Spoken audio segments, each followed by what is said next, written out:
आज की हमारी कहानी का नाम है पति की मार। अरे बहू, क्या हुआ? तुम तो शौक लिए बैठ गई हो। अगर पति ने 2 थप्पड़ लगा दिए तो कौन सी बड़ी आफत आ गई? कमला जी अपनी बहू से बोली। रजनी, कमला जी की बहू, अपने कमरे में बैठी। आंसू उसकी आंखों से लुढ़क रहे थे।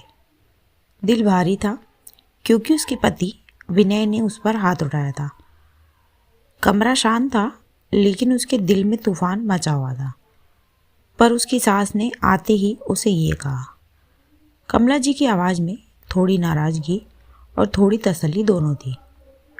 फिर रजनी ने धीरे से आंसू पोंछे और बोली, माँ जी, विनय ने मारा है मुझे, कैसे सहूँ मैं? तब कमला जी रजनी को ही समझाते हुए बोली, अरे बेटा, तो क्या हुआ? क्या तेरे पापा मम्मी ने तुझे कभी डांटा नहीं था? हो सकता है कभी मारा भी हो। तब क्या तुम उनसे भी ऐसे ही नाराज होकर बैठती थी?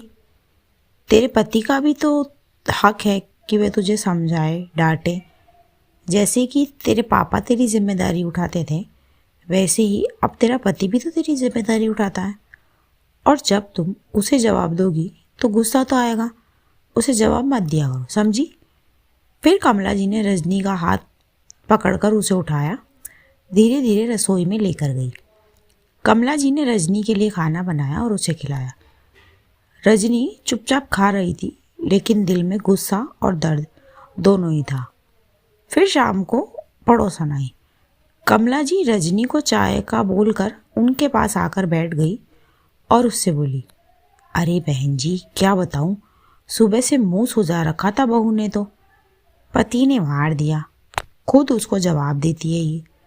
कैंची की तरह जबान चलती है इसकी। अब बताओ, आदमी मारे ना तो क्या करे? रजनी ये सब सुन रही थी और उसके अंदर का दर्द और बढ़ गया। फिर रजनी धीरे धीरे रसोई से बाहर आई, चेहरे पर आंसू और आंखों में गुस्सा लिए, और आकर बोली, मम्मी जी बस। आप खुद अपने बेटे को सही संस्कार नहीं दे पाई और अब गलती मेरी बता रही है। आपने उन्हें औरतों की इज्जत करना नहीं सिखाया और अब गलती बहू की बता रही हो। ये तो मैं हूँ जो आपके बेटे की मार खाकर भी रह रही हूँ। और कोई होती तो अब तक छोड़कर जा चुकी होती आपके बेटे को, और इतना ही नहीं, जेल की हवा भी खिला चुकी होती आपके सुपुत्र को। ये सब सुनकर कमला जी चौंक गई। रजनी के शब्दों में दर्द भी था और साहस भी। वह पहली बार अपनी बात बिना डर के कह रही थी। दूसरी तरफ पड़ोसन उठकर चलती बनी। रजनी का साहस कमला जी के दिल को छू गया। थोड़ी देर की चुप्पी हुई। फिर कमला जी धीरे से बोली, रजनी, शायद मैं तुम्हारी पीड़ा समझ ही नहीं पाई। मैं सोचती थी कि बेटे की मार पर बहू को ही समझाना सही है, लेकिन मैंने ये कभी नहीं सोचा कि उससे कितना दर्द होता होगा। फिर रजनी धीरे से लेकिन दृढ़ आवाज़ में बोली, माँ जी, प्यार और सम्मान की कोई मार नहीं होती। अगर कोई मारता है तो उसका मतलब प्यार नहीं, नियंत्रण होता है।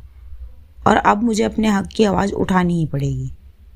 उस दिन रजनी ने अपने भीतर का डर और दबी हुई भावनाओं को बाहर निकाला। ये सिर्फ एक बहू की नहीं बल्कि हर उस महिला की आवाज़ थी जो घर में गलत व्यवहार सह रही थी। घर में सम्मान और प्यार के बिना कोई रिश्ता नहीं टिक सकता। अगर पति या परिवार गलत कर रहे हैं तो चुप रहना हल नहीं है। साहस और अपनी आवाज़ के साथ खड़ा होना ही असली शक्ति है। इसी के साथ कहानी यहीं खत्म होती है। धन्यवाद दोस्तों पूरी कहानी सुनने के लिए।